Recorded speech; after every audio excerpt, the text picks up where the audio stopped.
Welcome everybody to another episode of vBrownBag.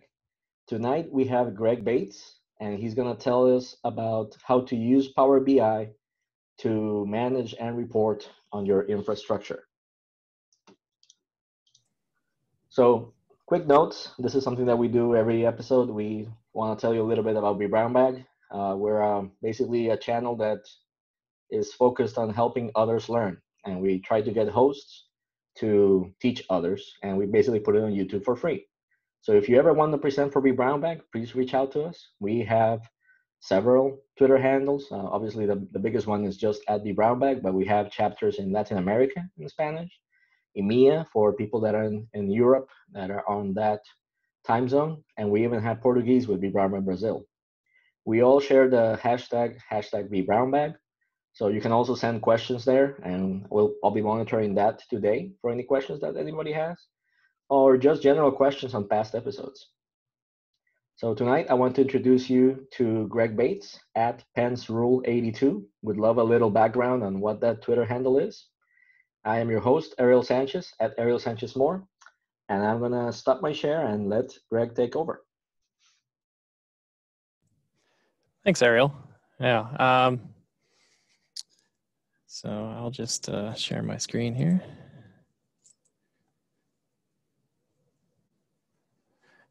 All right.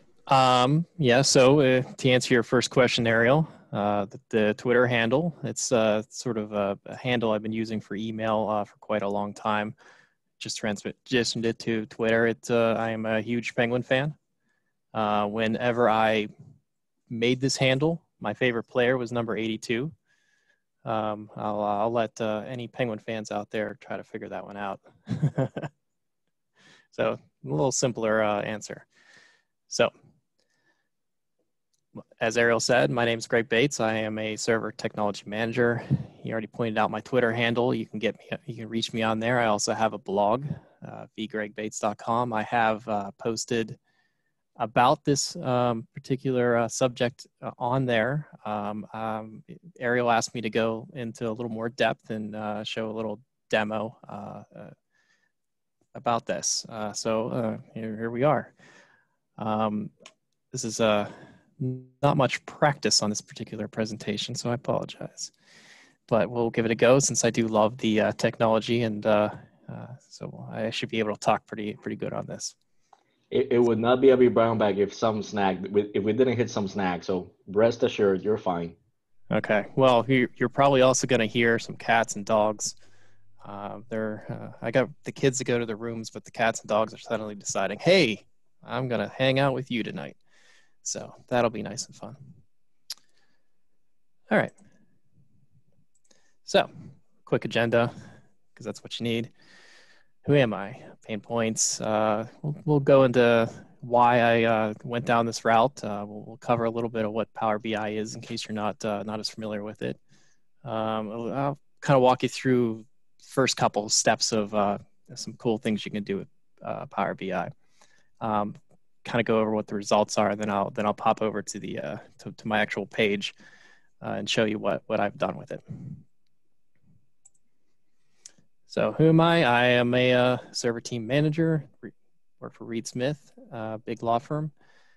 I'm not far removed from an engineer architect.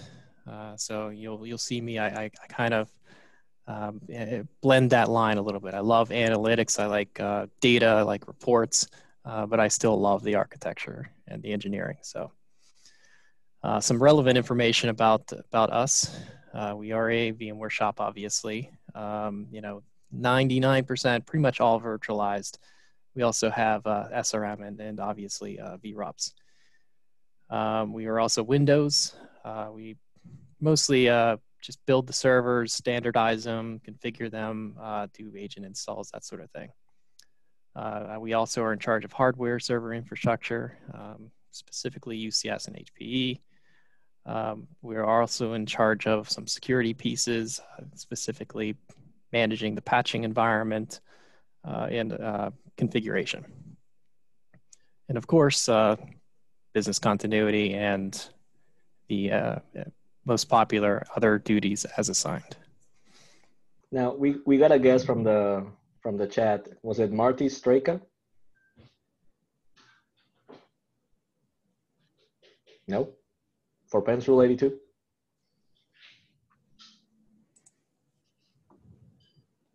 Wait. I don't know where my chat is. If you scroll down, you probably see it. Oh, there it is. It's in the more category.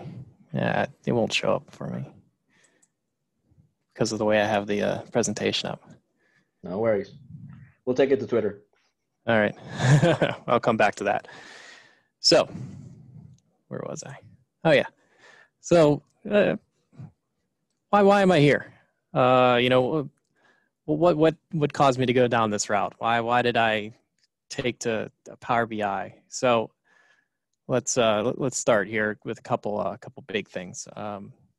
Stop me if you heard this before. Inventory control. So we had I guess our inventory asset management for servers was a manually inputted server spreadsheet with Excel. Real simple. I'm sure you've all seen it. I'm sure you've all had one at some point.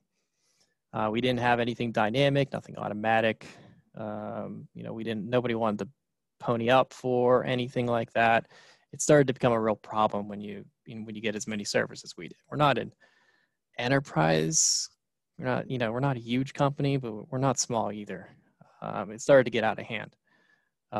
When you have a manual spreadsheet, things are inherently missing. Assets, data is inaccurate. Let's say we build a VM that has 2 CPUs and 4 gigs of memory in it. Next week, they decided, oh, that wasn't enough. Up that to 4 CPUs and 8 gigs of memory. And we do that. And does anybody go back and update that information? Probably not. So some of it's good, some of it's not. When you input things manually, the assumption is it's never 100%. So I was looking for sort of a solution there, cheap solution. Another one is time-consuming reports. We have a lot of data points. We have a lot of cool applications that have a lot of good information in it. But the reports, I like to give personal reports. I like reports to mean something. So if our security team says, hey, can you send me a report on all the servers that aren't up-to-date patching? Sure, that's easy. You go into your patching database and pull a report. But what does it include? It has a server name. What does that server name mean? What do these servers do? Who owns these servers? Who's in charge of them? In order to get that information, you have to personalize it. You have to take the information from, like, say, our server list and server spreadsheet, and then you got to combine the two. So then you're spending a couple hours kind of putting the personal data in there, putting the owners of the stuff, and then kind of sending the information off that way. That took up a lot of my time, especially when we have a lot of different data points. So let's take a look at what we have, at least for this example. As I said, we have a custom spreadsheet in Excel. It's a manual entry. The data is not in any way dynamic, and as I said, sort of inaccurate. Well, we also have vRops. vRops is a great product. It has all the VMware stuff, but only the VMware stuff. It is dynamic. It updates the compute information, the metrics, all that stuff. But it's not custom. I can pull a report of all of our servers and all of our compute resources, but it's just servers, right? We can't say everybody on our desktop team, or here's all the servers from our desktop team owns, and here's all the compute resources. You just can't really get that unless you have some other way of putting that into vRops, which is possible, but it's a little time consuming. What else do we have? A patching database, and that's the same thing. It's Windows based, so it has all of our Windows servers in it, but it has server names, not necessarily personal in any way. Good information, also not great usefulness. And then we also have Active Directory. And as I said, what Active Directory is. So take a step back here. What is Power BI? If you're not familiar with it, kind of give you a little rundown. If you are, that's good. You probably get this already. You know where I'm going. So by definition, it's a business analytics service by Microsoft that provides interactive visualizations. Okay, so what does it do? What can you do with it? So in this case, it has the ability to pull in data from multiple services, and it does it online. So if the data is available on your network, it'll go get it whenever you want it to. So it can pull in Excel files, it can pull in CSV files, it can pull in SQL database information and Active Directory, and a whole lot of other data sources that I don't even know. You can go look it up, and you can see the whole list. If it's a Microsoft program, most likely it can do it. And it can do a whole lot of other stuff too. I'm only familiar with the ones I've dealt with so far. What else? Yeah, it can shape the data. So, you know, a little piece called Power Query, as it pulls the data in, it will kind of manipulate the data to make it useful to you in the way you want it. And that's really powerful. So it takes the data, as long as the data structure is the same every time, it'll do the same things to the data to make it usable and present it to you in your visualizations and all that. That's good. I'll go into a little more detail about that. So it also has the ability to link the data together. So you're taking data from different sources, and now you're making it all one data spreadsheet, basically. By using some common data points, right? That's another thing I'll kind of touch on here in a minute. And then finally, what does it do? It presents it. It's interactive. You click on things, it does things, interactive filters. So if you need a report that you go and do, run very often, you can set it up to do that with the filters that you want when you need it. So that's what we'll end up seeing here. So now let's take another look at our data that I talked about earlier. So we have a custom spreadsheet, right? What does the data have? Well, what is important to us? So it has a server name. We know server names. Everybody knows the server names, right? It has a description. What does the server do? What is it about? What kind of server is it? So that's important. Who's the owner? Which application team? Which team is responsible for this server? So that's sort of custom information for our business, right? Good stuff to have. We also have vRops. Hopefully you know what vRops is at this point. It has a server name. It has compute resources. It has versioning information, ESX version, tools version, power state, whatever information it can get from the VMware infrastructure. It has. There's a lot there. I found some stuff in there I never expected to find. It's good stuff.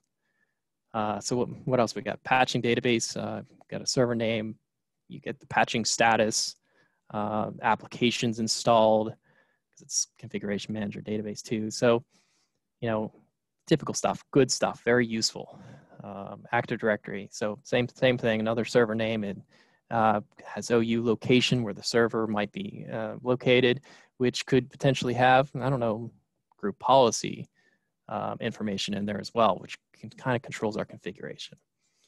So you're seeing a little bit of a common thread here between the data sets.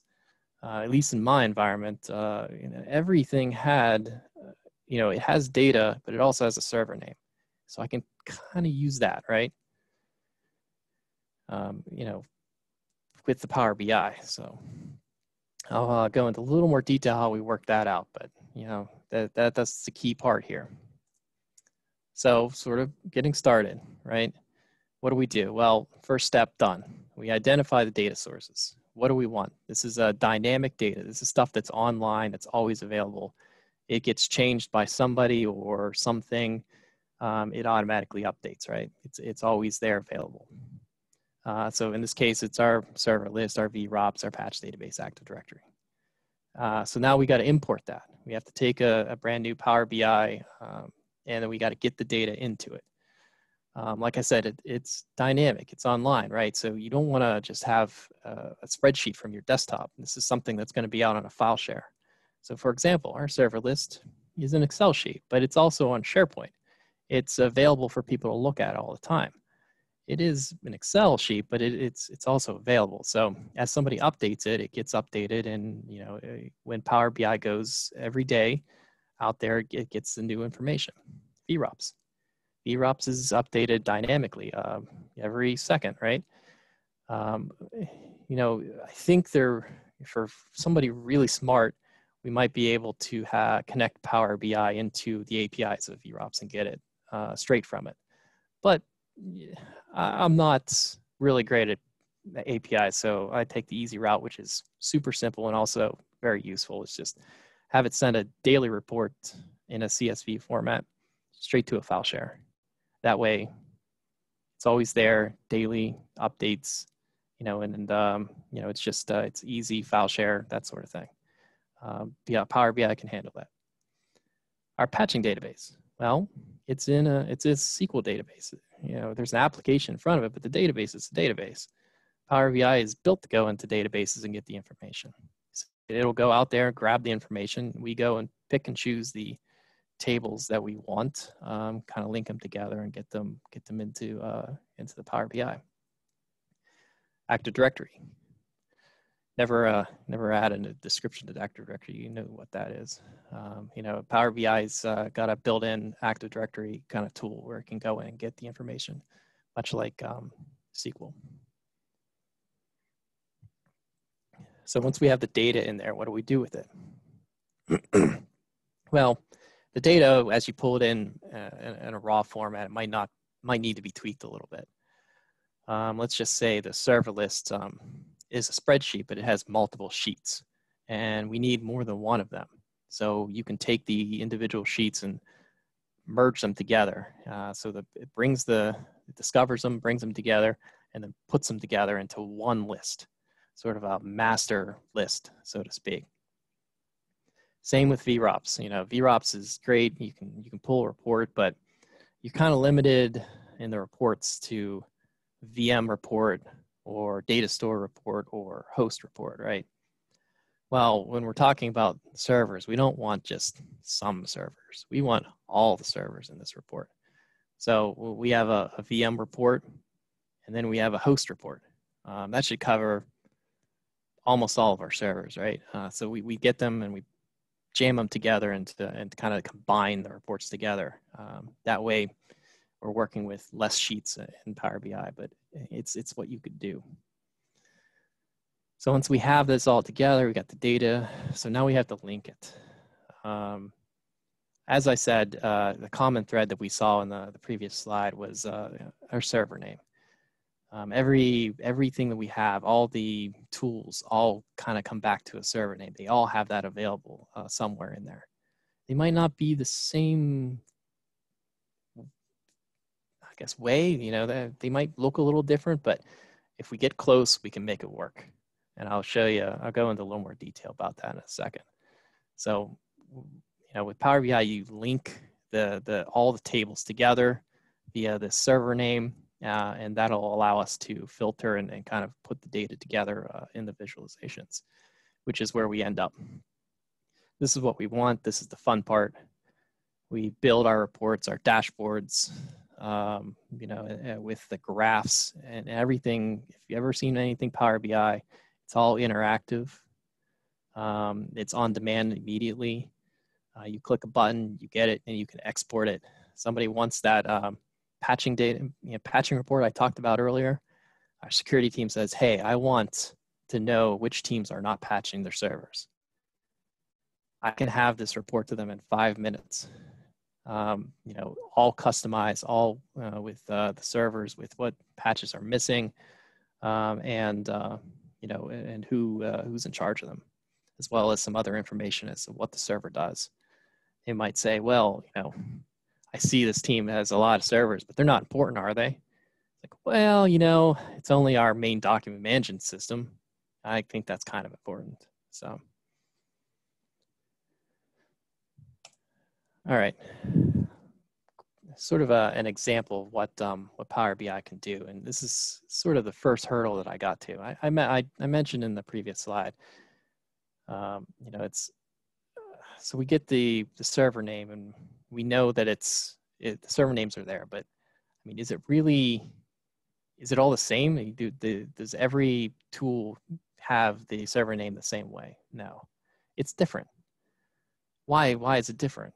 Well, I mean, the custom spreadsheet, you know, it's our stuff. It's manually entered. Well, I mean, we're humans, right? We might flub it a little bit. So we might have capital letter here, capital letter there. So it's not always consistent. VROPS is a little more consistent. It's consistent, but it's only consistent to what we put in VMware, right? vCenter. So it has the same problem. I gave you two different examples. One has a you know, some capital letters, some lowercase letters. The VROPS is all lowercase. Now that might work out okay. You know, a lot of programs will allow either capital and lowercase, and they might still be able to figure it out. Well, maybe not for patching a database. Our patching database has everything in the fully qualified domain name. Now that won't work. You know, those names are not the same. Active Directory, similar problem. It might be all capital letters. In fact, now that I'm looking at this, it might actually be the container name when you pull it from Active Directory. So it has a similar problem to what the fully qualified domain name there. So what do we do? Well, this is where you use Power Query. This is part of the tool when you bring the data together, bring it into Power BI in a dynamic format. You can manipulate the data to do what you want. So these are really simple. This is a really simple explanation of what you can do, but it just goes to show how powerful it is right out of the gate. These are literally right-click on the column and tell it to do upper. So I think it's called actually upper, and it'll change all the letters in that particular column to an uppercase or lowercase if you'd rather do that. What about the fully qualified domain name? Well, it's really simple if you split the columns. So as long as the servers are consistent with the server name being a full name and then fully qualified domain.com, we know that we can split it by delimiter. This is how I did it. If you have a period in your server names elsewhere, it might get a little more complicated. But this is just as an example. You can split it. You can get rid of the fully qualified domain name.com piece because you don't need it anymore, and now you've got the server name. And then you can say uppercase it so that when we have the end result, that all the server names are now the short name of the server, all capital letters. That way, when we start to link them together, they are exactly the same across the board. You know, and that's my environment. It worked out that way. You know, it wasn't perfect. What do we have? We have, you know, VMware. You can put anything in as a server name and then call the server something different. Something we worked on. You know, after I figured this out, there was a couple servers that didn't quite line up. We manipulated the data to make it line up, to make it work. So it won't work 100% out of the gate, but you know, it's possible. I think even in VMware, in VROPS, you should be able to pull the DNS name for most of the stuff through the tools, so you can maybe use that way as well.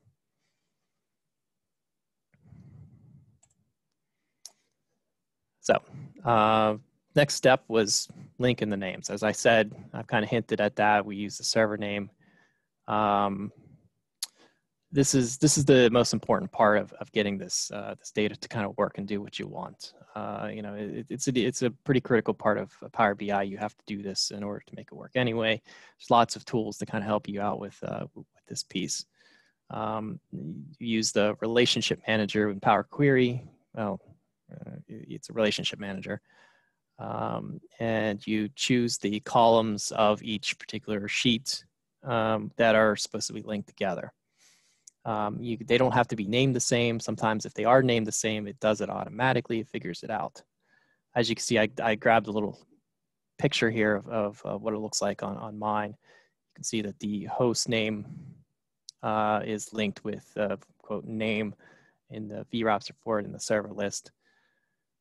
These little lines kind of all mean something. You can see there's a lot of them going in different places. There's a lot of different sheets there. When you start to get into details, you might not understand this now, but a one-to-one relationship is best. It doesn't have to be. It could be a one-to-many, many-to-one in some cases. I don't know if that'll work in this particular case, though. The reason why a one-to-one relationship is best, at least in my example here, is it implies that in this case, the server list and the VROPS are exactly the same. Everything is included and nothing should be missing. So when you filter it at the end, the only things that show are stuff that are shared between the two. So if something in the server list and not in the VROPS report, it will not show up in the report. What I've done with that information is did an opposite table sort of thing. Is, hey, is there anything in this particular list that is not in the other list? And it's sort of an anti-table, right? Anti-join, so to speak. It presents the information that's not in the other report. And that allows me to audit the reports. This gives me comfort to say that, hey, somebody built a server. It's showing up in our VROPS report, but they did not put it in our server list.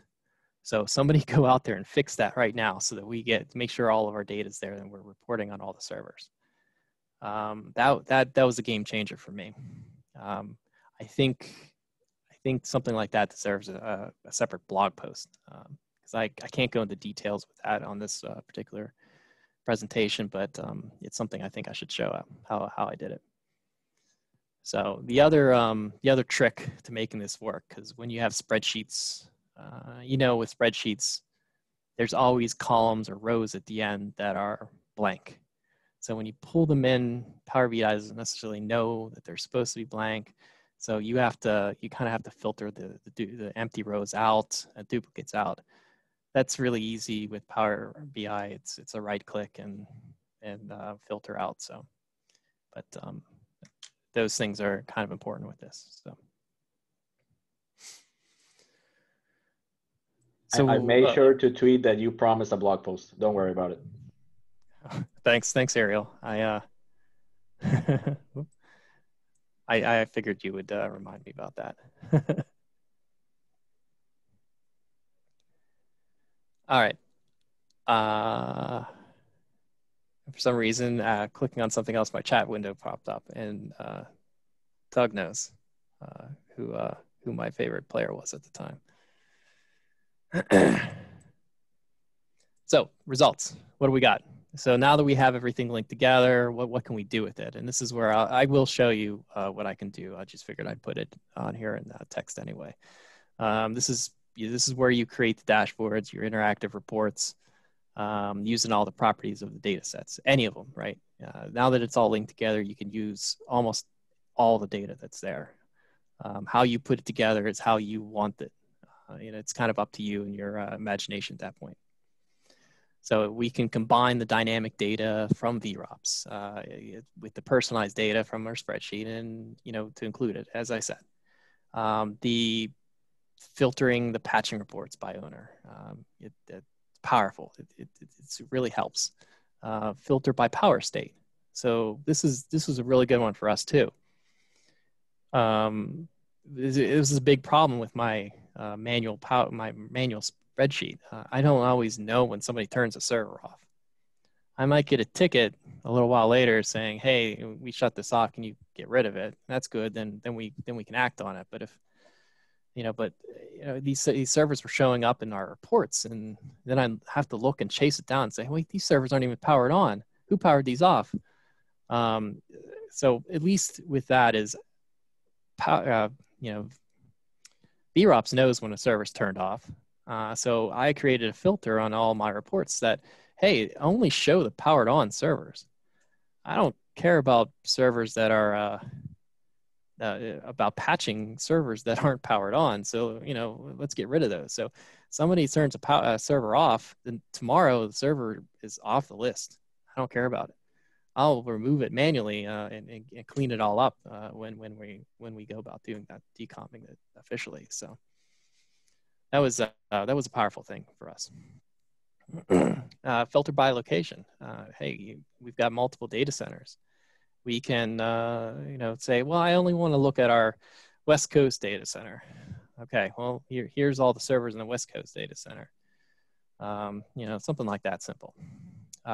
It's really helpful in tracking upgrades, VMware, ESX upgrades, BIOS versions, tools upgrades. vRops has all that information, and vRops is really good at presenting that too. And you can do this all in vRops, but I can also do it really easily here too. And I can filter out some things I don't want.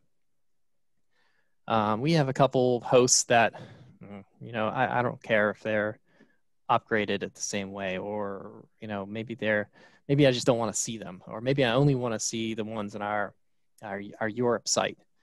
And that's where the personalization of it comes into play, and it gets a little easier to get the data I want. I can have the BIOS stuff, I can have the ESX version all on the same page. Maybe in vRops it's not as easy to do that. So good stuff. We have a question from Graham Mitchell. Any way to pull in firmware and driver versions for NICs, etc., to check whether they're supported? And can we query the VMware compatibility database? Oh, that's a great question, because that's something I've been trying to tackle myself.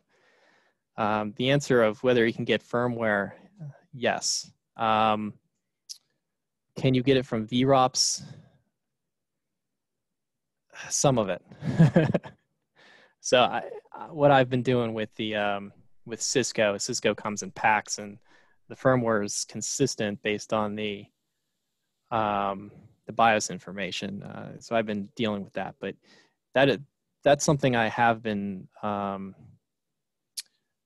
I am trying to tackle myself. I think I can get the firmware information. I know of a program, vDocumentation, which is a Power CLI driven reporting tool, and it does get that information. It grabs the firmware information and it presents it in Excel format. So it's super easy to put that Excel document out somewhere in our on our network and go and scrape that and pull that into my Power BI. So I can definitely get that information. The second part of that is, can I go against the compatibility list? I am going to give it a shot. I don't know if I want to spend too much time, because a lifecycle manager in 7.0 should be able to do some of that. But it's, if I ever get enough time to play, I want to pull that off. So if you can figure it out, let me know. That'd be pretty awesome. So I'll add to Greg's answer there. There is a way to get like HBA firmware in vRops, but it's not enabled by default. And I'll send it out on Twitter. There's a little section where you have to enable it.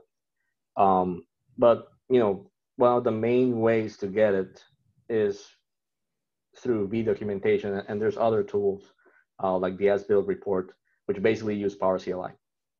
And one thing that Edgar did in vDocumentation is that he used the PCI IDs, the 4 PCI identifiers, to create the URL to take you to the VMware compatibility website.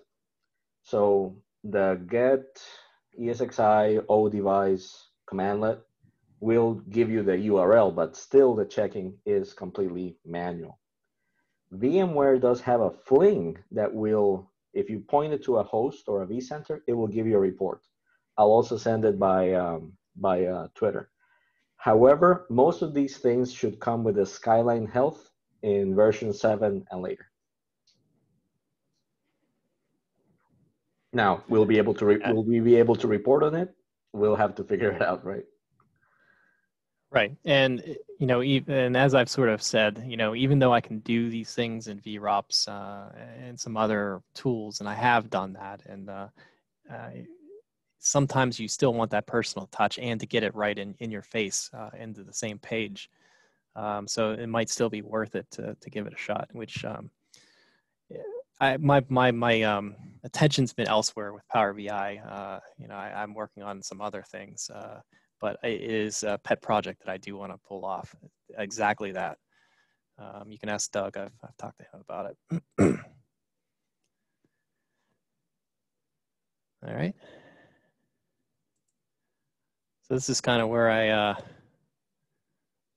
switch over to my Power BI. So I'm actually going to be using the application. I do have an online version at work, but I didn't want to swing that with this.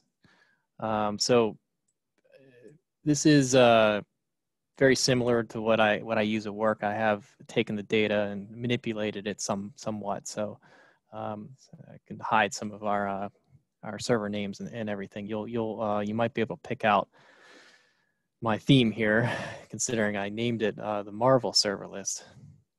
So I've got a Human Torch server, and I've got a Hulk in here somewhere. So just a little fun I had.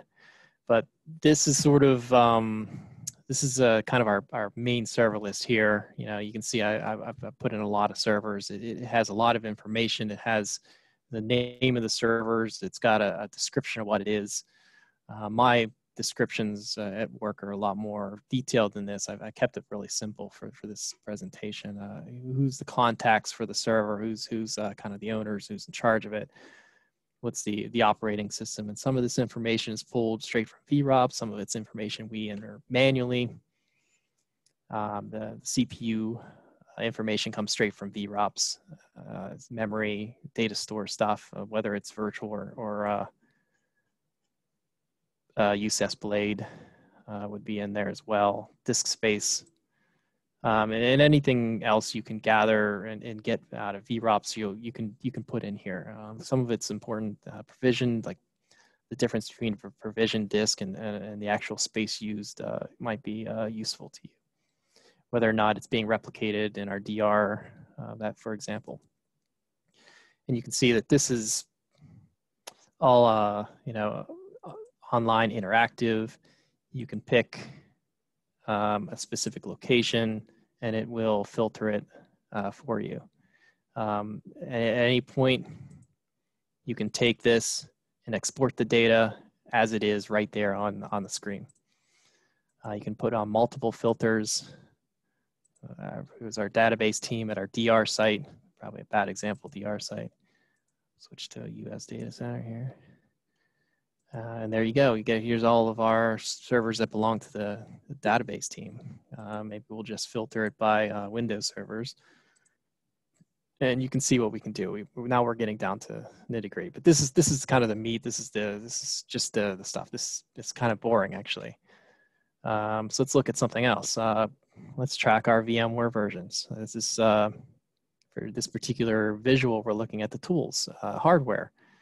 So now, you know, the same data over here, but now there's different information. This is the VMware tools version and the hardware version. You can see I've got, in this particular example, I've got lots of different mixes. I filter it by Windows. That's really what we're going to be updating, right? You know, if you look at this information in VROPs, I wasn't happy with it. It'll give you every single version. So 11.6, and then you'll see 11.5. I say that, and most of it's 11.6. Oh man, I'm doing a good job of updating this stuff. Well, you get the idea. There's more than one version of 11. There's multiple versions of 10. And, you know, I know from experience that there's a big change between 10.2 and 10.3. You know, things that are before 10.2 are really need to be updated at this point. 10.3, not bad, you know. So I did a little separation. This is all custom. You know, I created a bucket, so to speak, in there. It's something you can edit on the fly right in here. You can create your own custom groups. So I grabbed everything in 11. I made it one group. I did everything between 10.3 and 11, made it a different group. So I can quickly filter on these. So I can get this information faster. So I can say, hey, look, these ones, this is kind of old. We need to go and update these. Not so much that one, but especially when you get into the 9s, you're like, oh man, these have been around for a long time. Let's go back and through and update them.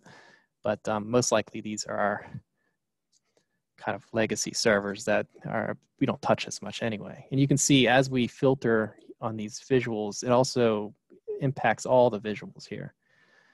We've got this up here, which is a hardware version. You can see that a big chunk of the previous 10 lower than 10.3 is also on hardware version 13. Not many on hardware 15, but you can see when we slice these things, it manipulates all the other visuals too. It's really nice and useful, and you can get a lot of information quickly on this. Similar, here comes my dog. Similar to all this, we've got host information and where, the versions of the different ESX servers. Now, this was more important to see the exact version, not so much the 6.7 to 6.5, but we wanted to get most of them on the same version. So, what I found helpful here is we can click on a particular data center and say, well, how good are we doing? Oh, pretty good. Most of them are all on the same version here. There's only a couple outliers. Why are these ones different than the other ones? And we can go and take a peek and figure out why. We can see that could probably already figure out the answer just by looking at the visuals here. Hey, these ones kind of line up with our HP servers, and this one's our Cisco servers. So you see a little trend there. Our Ciscos are getting updated faster than our HPs. And also, I was able to pull in BIOS version straight from vRops as well. I can, look just at the Cisco, just at the HP to see, if there's anything in particular, are they all showing up the way that I want them to. I take a look at a different one, I get different results because, it's something different going on.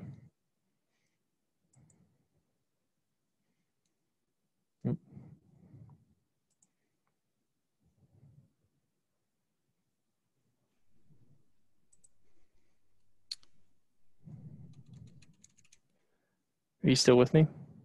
I can hear you, but I don't see your mouse move. Yeah, I don't see my mouse move either.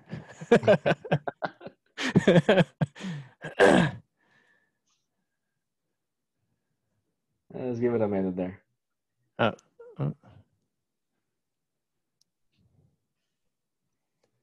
Oh well, things don't always work out, right? Listen, you can reboot, and I can definitely make and pause the recording, so don't worry about it. If you think you need to reboot.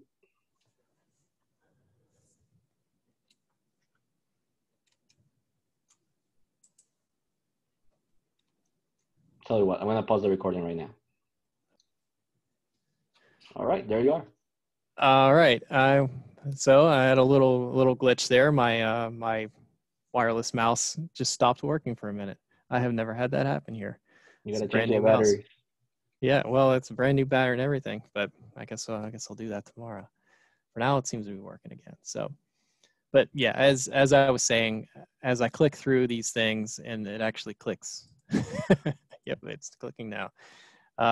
You can see the visuals change, and it only includes the stuff that you're currently filtered on. Super helpful to be able to see it. So some other examples here. Let's say, I don't know if you remember earlier this year, we had a operating system go end of life, 2008, and I used PowerBI to track that project.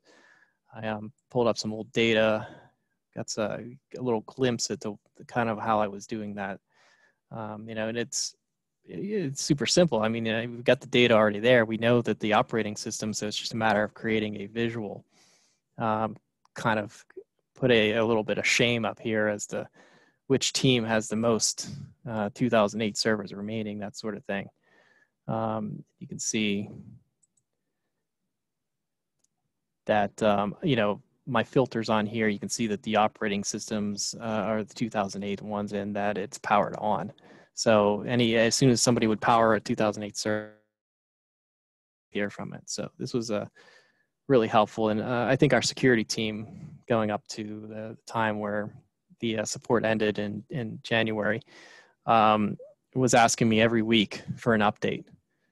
They kept saying, who still has servers on? How many are left? How many are left? And so I kept going into this. If I had to run that report every time, if I was manually tracking it, I'd have to wake up on Monday and spend an hour just checking to see which servers are still powered on, which ones aren't. So this is a huge time saver. Some other things, DR. How do we know what servers are being replicated? Well, we have SRM. The SRM information is available in vRops. It's actually available in Virtual Center, and vRops just kind of picks up on it. It knows that it tags it, saying that it's an SRM server. So I'm able to filter on those and get that information out of there. So I can go through and say which ones are replicated, which ones are not replicated, and it gives me sort of a breakdown. I can break it down by location, all that stuff, just the same. This is super helpful if a team might say, hey, are you replicating? Are we protecting these servers? And I can go in and pull the report real quick. So it's something I've had to do. Updates, similar. This is pulling it from our patching database. And this it's kind of get the server names and which is needed, that sort of thing. This is a better report. A little bit different, same information, differently. You can see I stopped this report at the beginning of the month, so nothing's installed. But you can click on each individual team to pick up the servers, and as the month goes by and servers gets patched, this pie chart starts to fill out a little bit. Some other one, group policy location, so I'm tracking different servers in different OUs, I guess. And our OUs are kind of tied pretty close to group policies, and maybe they're on different security levels. Some are more hardened than others, and our security team's always saying, "Hey, where is this server? Which servers are only at security level?" These are all made up names, but security level 5 as opposed to 10. And I can go in here and kind of pull a quick report and send it over to them saying, these are the servers on it. Follow up with teams to get them to move their servers into a different OU and harden the servers, get more secure, that sort of thing. So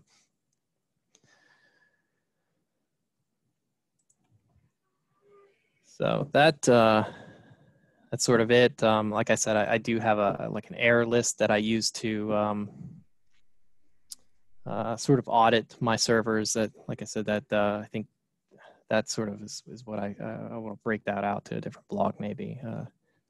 Ariel will remind me. Oh, you're saying there's a second blog post? And just to give you a kind of,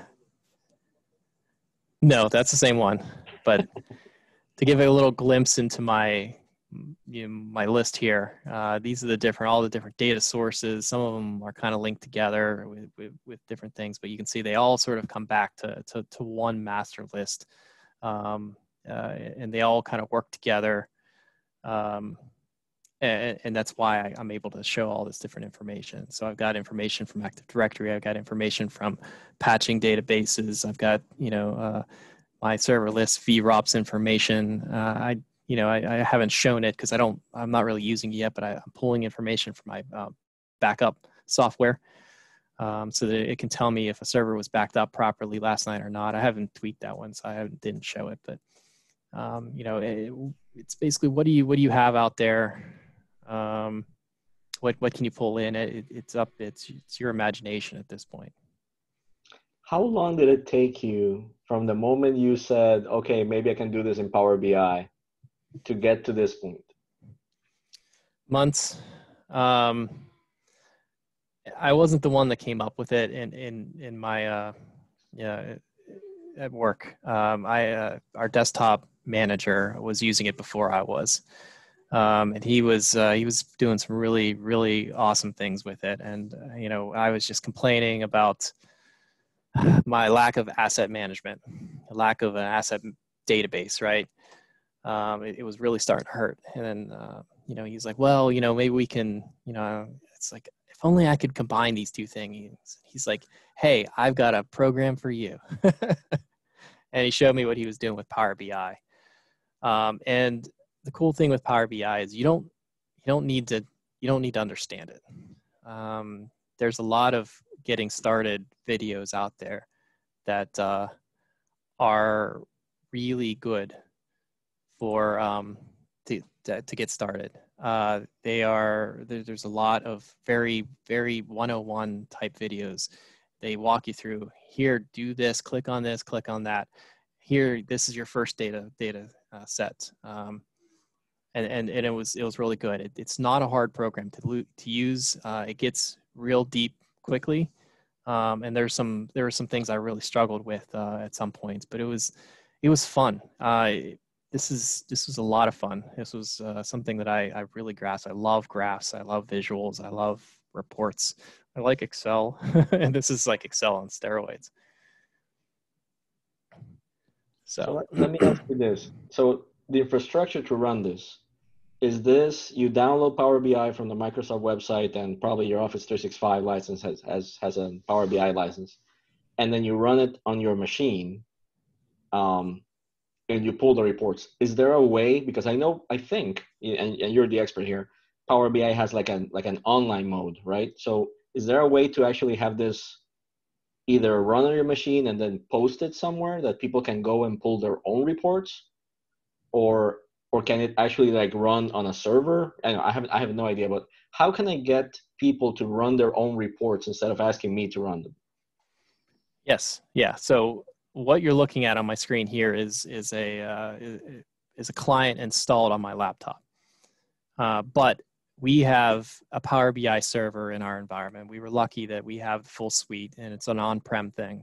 Office 365 will do it too if you can figure out how to make that connection work. I'm not an expert there. To build it, you start here on your local laptop, or maybe you have a server somewhere you could use to build it. But it's this client that you use. You start it, you pull the data in. You have to be able to get the data though. So if you can't access databases from your local laptop, you're probably going to want to use a server to run this on in order to get the data. Once you get the data, it knows the data source, right? And then you can upload it to a Power BI report server. And it's online. It's available to, however your corporation decides to have it.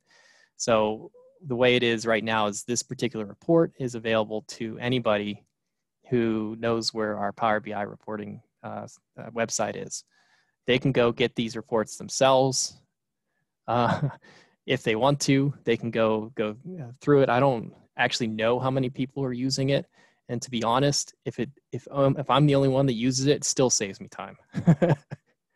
If they still want me to go pull reports, it only takes 3 minutes to go get this data. If as long as the filters are in place, and I can go pull it and send it to them in an email, still saves me time. But they can go get it themselves if they want. And when you upload it to the website, you can configure the permissions. You can configure the timing that the server goes and I guess recompiles the data. For me, it only needs to be every day. This doesn't have to be super dynamic. It doesn't have to be up to date to the minute. Within a day's time is more than up to date for me. So every morning at 3 a.m, it goes out and grabs all those data sources and refreshes them and recompiles them. So the next day, when I walk in the morning, the data is all brand new. So we got a question from Graham Mitchell. Have you used this for checking up on DNS or DHCP, thinking of doing like cleanups? I have not. What's interesting there is that, DHCP leases or DNS entries, that's Microsoft, right? So there's probably a way. There almost most definitely is a way to do it. I haven't looked it up. I know that our AD team does use this as well. They have their own reporting. I haven't checked on them to see if they're actively using it for stuff like that, but I can bet that there's probably a way to do it. Very cool. Now, you mentioned your blog post, but I don't think you've shown it. Is your blog post a good way for people to get started? And maybe just, if you can, bring up your blog post and tell us a little bit about it. Sure.